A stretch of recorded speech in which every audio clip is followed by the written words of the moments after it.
Hey, Dream listeners, 90 Day Fiancé, let's watch. My name is Dr. Kirk Honda. I'm a therapist and a professor.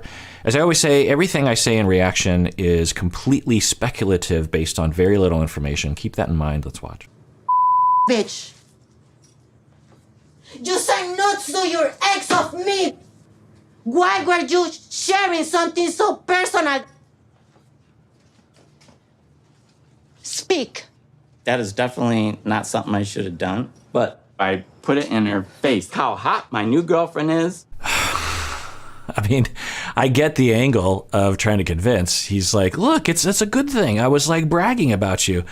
Okay, but this also lends itself to the idea that he still thinks it's a good idea, that it's still okay, and not just a massive violation, not a good personality trait of, under no circumstances is it a good indication of your personality to go to your ex and say, eat your heart out, look how beautiful. I mean, what? I think we've all been there, that we break up with someone or someone dumps us and we have this fantasy that they're going to see a post or they're going to see how wonderful our life is and be like, oh, I missed out. Yeah, I think everyone's had that impulse.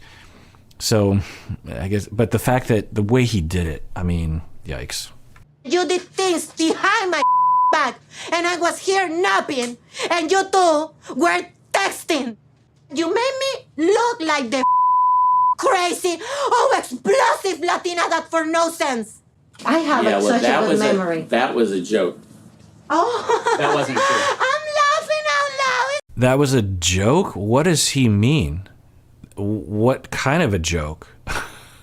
And even if you were joking, under what circumstance, particularly given her sensitivity? I mean, if he had from the beginning had said, so I'm friends with her and let's talk about it. She's not a threat. Then maybe it's okay to text her while she's napping right next to you.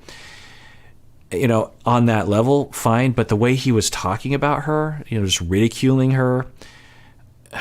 So, and then to say it's a joke, what is happening right now?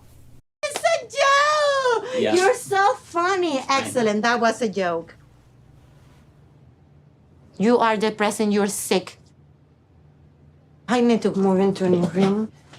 I can't deal with this level of stupidity.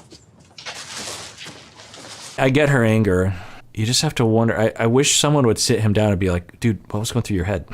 Give us more, other than it was a joke or I was trying to brag about you. Like, it's always this question of, do you not understand something? Were you so desperate and so emotional and so hurt that you were blind to normal, ethical, moral behavior? Do you hate Jasmine and just don't care? Like, what is it? You know, something is driving that behavior. I would want to know, or all three.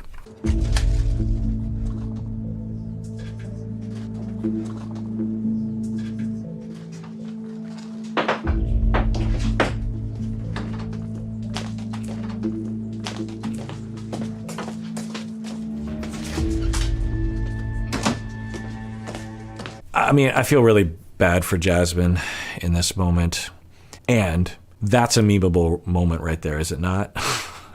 I'm always, because people email me memes and stuff. I bet you, you know, that's when you do the summary, the tell-all, for example, of their relationship. Like, this scene has got to be in there. You know, the storyline of the toothbrush, the symbol of it is compelling. It's a compelling story and a compelling image. A toothbrush being, because it's unique. You've never seen it. An electric toothbrush, because if you didn't have context, you'd be like, why is she throwing her electric tooth? But given their specific story, the disappointment she had around it, the forgiveness that she gave of him, his explanation of, I'm an engineer, I'm very practical.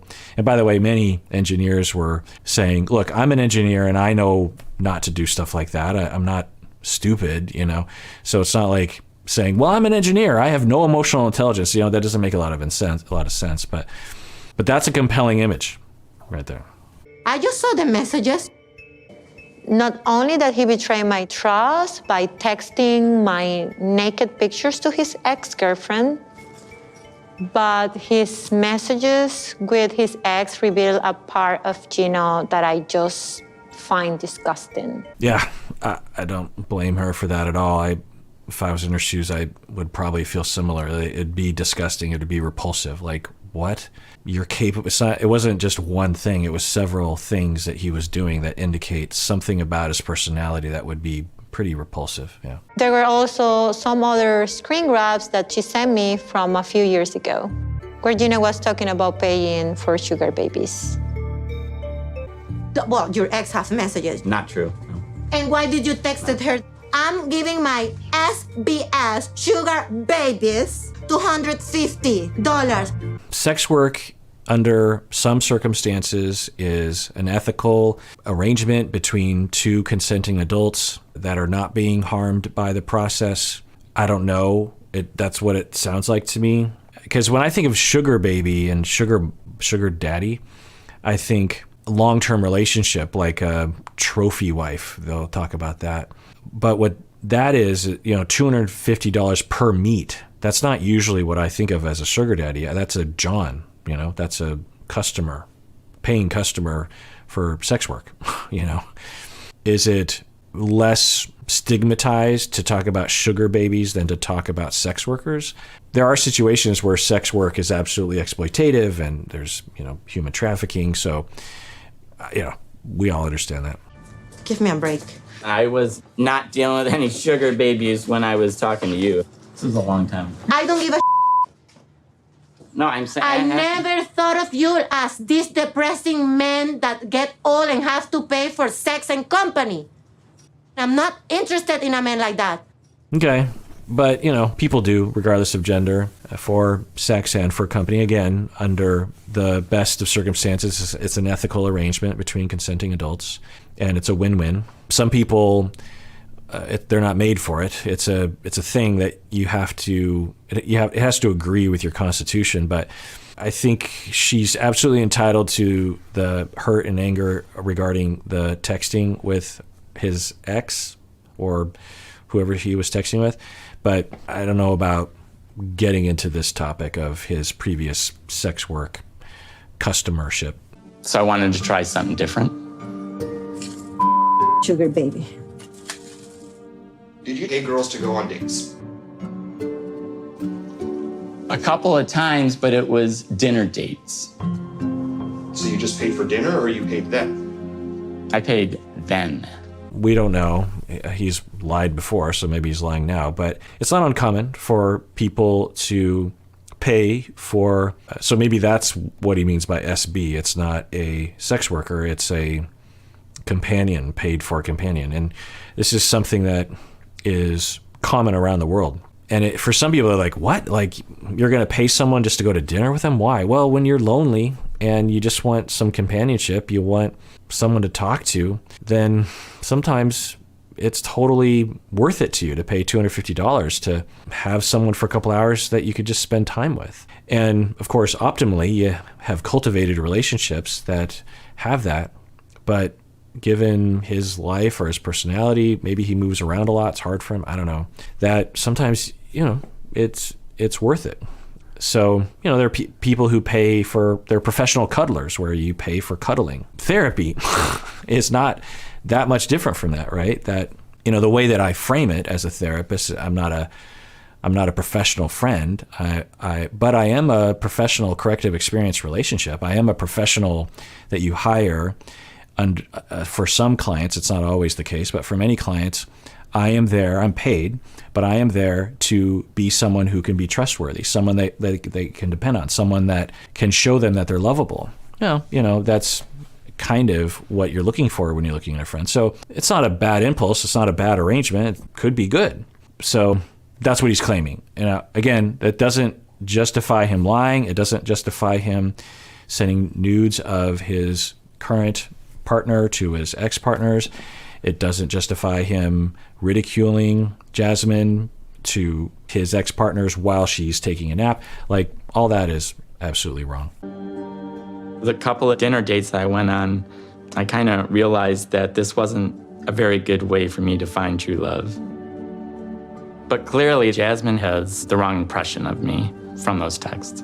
Okay, But why are you reaching out to this person, and why are you sending this person new? Like, it sounds like a lot more than that. The way you're describing it, it's like, yeah, I dabbled in paying women as companions. It was just for dinner. It wasn't for sex. And then I realized that it just wasn't for me, and it wasn't a way to find true love. Anyway, well, how does that relate to you frequently texting this former person? Or is that a different set of person? Am I mixing up the people? Anyway.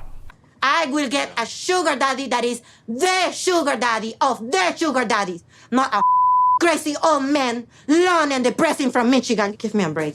My God, thank God I took that birth control. Can you imagine me being pregnant of a sick person as you are? Yeah. That's what you think. Yeah, so I was trying to figure out what his silence was about. Was it that he's confused or shutting down? I think he has a self-assured, defensive part of himself that he resorts to, of like, oh, look at this I don't know, but there's a little hint there of what he was believing on the inside. It's like, oh, believe what you think. So it's not looking good for Gino. Jesus Christ. Can you imagine, like, me going to the USA? Well, if you can't talk peacefully, then you can. You, Gino.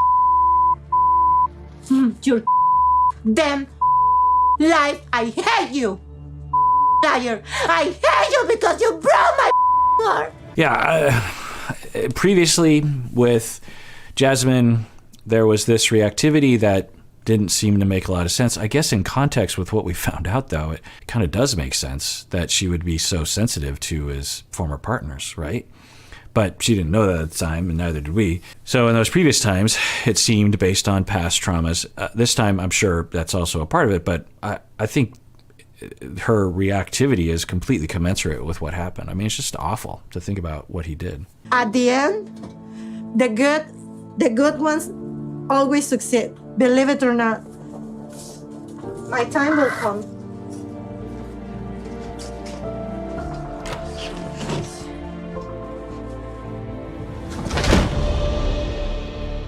Wow. Yeah, pretty big turn. I'm guessing a lot of people were like, see, I knew it. He was a creep and a jerk face, and I certainly didn't see any signs of that. But yeah, I mean, not only what he did, but it was a pattern over time. God knows what else he has done. His defensiveness around it, his framing that, oh, here she goes with her emotions. It's like, dude, anyone would react. Pretty big turn. Pretty big yikes. Interesting story. Now, what I said in the beginning was, if Jasmine goes back to him, you know, because I think we're mid-season, so I'm just trying to figure out where the story's going to head, then I wouldn't blame her. I wouldn't blame her for staying gone either.